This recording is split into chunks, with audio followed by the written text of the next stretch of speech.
Have you struggled with trying to get organized and you just don't know how to get started? Well, you're in luck because today we're going to talk about the 5 steps to get organized here on Get Organized with Jodi. Hi, I'm Jodi Granock, a certified professional organizer with over 15 years in the field. Today, we are talking about the 5 steps to get organized to set you up for success. Now, I like to start with a couple of mantras to keep in mind. And the first one is that everything needs a home, a designated spot where it lives. And when you're trying to decide where those designated spots are, then use our second mantra, which is put it where you use it based on frequency of use. So the less you use something, the further away it could be, or in this case, could be higher up on a shelf or a cabinet. But the things that you use all the time, you want to have them more in arm's length or within reach. Okay, so those are the 2 mantras. And now let's talk about the 5 steps. Step 1 can feel a little overwhelming because when you're going to tackle an organizing project, the first step is to gather everything up and take it all out. So here are 2 examples from clients that I worked with. The first one was a kitchen series of cabinets where we used the next door dining room table as our staging area. And the second was a client I was working on organizing her shoe collection. And we needed to go throughout the house to find all of her shoes and bring them to the living room so that we could look through them all. I know this can look a little daunting, but the reason why you want to take everything out first is because you don't know what you have unless you have it all together. And that leads us to the second step. You're going to stay put and start putting things together. Now, here's what I mean by stay put. A very famous cartoon comic, The Family Circus by Bill Keane, had a series of children in it from a family, and Billy was notorious for getting distracted when given a task by his parents.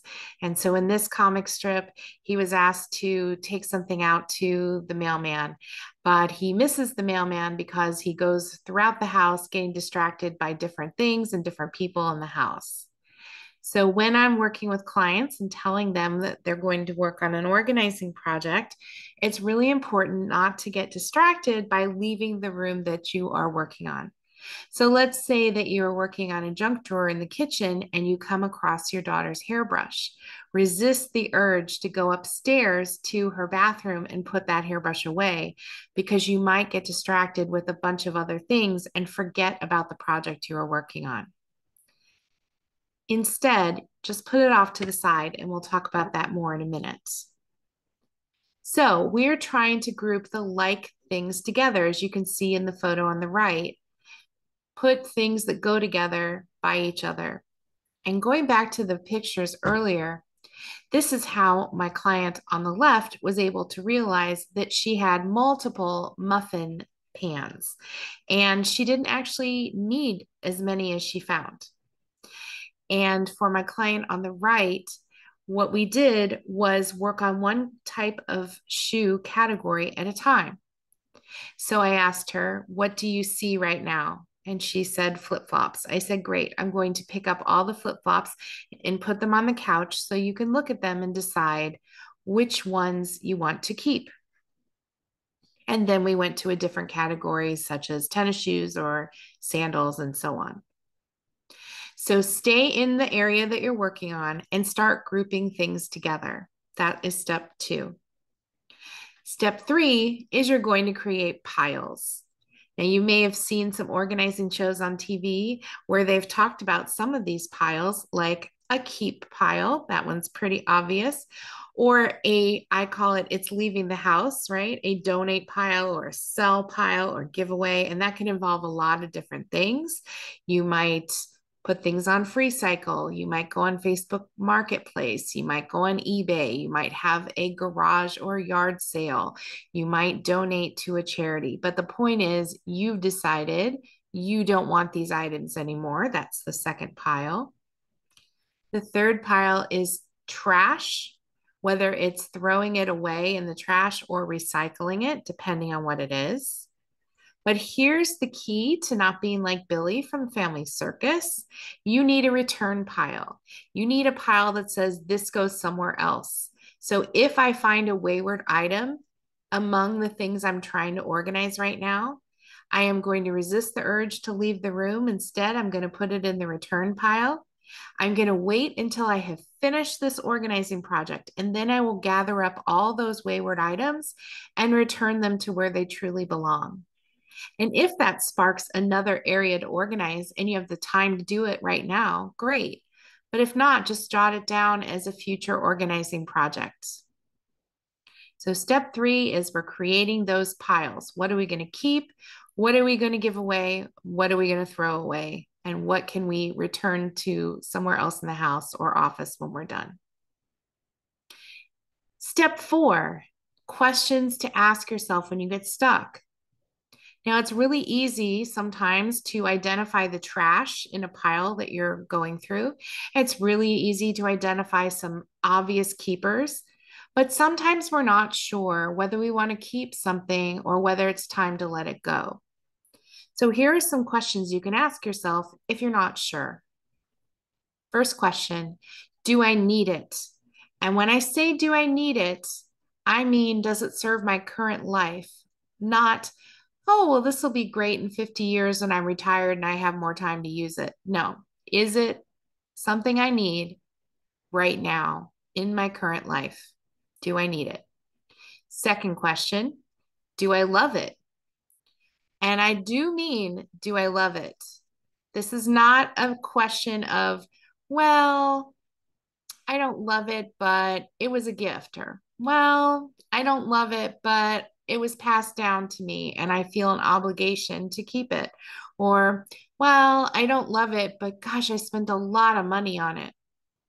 No, I have a whole nother video where I will break those arguments down further. But for now, if you don't love it, that's a reason to let it go.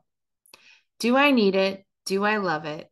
Are there legal or financial reasons why I need to keep it? Let's face it, I don't love my mortgage paperwork, but I do need to keep it. And the last question you can ask yourself, what is the worst thing that would happen if I let this go? There's a saying that if you can replace something for less than $20 in less than 20 minutes, don't sweat the small stuff. If you need a good example of this fourth question, how about these mystery cords? A lot of people have them. I even had some when I moved a couple years ago. I believe what happens is we get rid of some of our gizmos and gadgets over time, but if they weren't kept with their cords, we forget to get rid of the cords. But then we see the cords and think, oh gosh, I'm afraid to get rid of this cord because it might be something important. So what I tell my clients is, if you know where all your gizmos and gadgets are right now, and you know that they are plugged in, you know that they have their chargers, whatever it is, and you still have these mystery cords, it's a pretty good bet that you can let them go safely. What's the worst thing that would happen if you let it go? Down the line, you might find a thingamabob and you say, oh, wow, thingamabob, I forgot I had that. Oh, darn, I don't think I have the cord for it anymore. And so you might go to an electronics store and say, hey, can you help me make my thingamabob work again? And they might tell you, wow, we haven't carried thingamabob in 15 years. But we do have Hoozajiggy, which does 10 times the things that thingamabob used to do. So in that case, you might end up replacing thingamabob. But I would say 90–95% of the time, if you let something go, it's okay to let it go. So just to review, when we're trying to organize something, the steps we take are We're going to take everything out so that we can get a true accounting of what we have. We're going to stay put and put like items together. While we do that, we're going to decide whether to keep, give away, or toss these items. We have questions that we can ask ourselves when we get stuck. And when we're done with that sorting process and we have all the items that we definitely want to keep, now we have to think about our two mantras. We want to store these items where we use them based on frequency of use. But we're not quite done. There is one more step that I think is really crucial to keeping this newly organized space organized, and that is labeling. Labeling is so important. I wrote it 3 times. Labeling holds everyone accountable. You might think, well, I just organized this area. Why would I need a label? Because it helps everyone else know where you expect something to be. It means that everyone can help you put away the laundry. It means that everyone can help you put away the groceries in the pantry. It means that everyone can help clean up toys. So labeling is really important. And oftentimes when I have clients who say to me, wow, I have organized this space a million times and I've sorted all the toys and my kids just dump everything out and I just keep redoing it every night. They're just missing one step, labeling. And labeling doesn't have to be words. Labeling can involve pictures or photos or drawings. And that way, even a child who's not old enough to read can still help put their items away.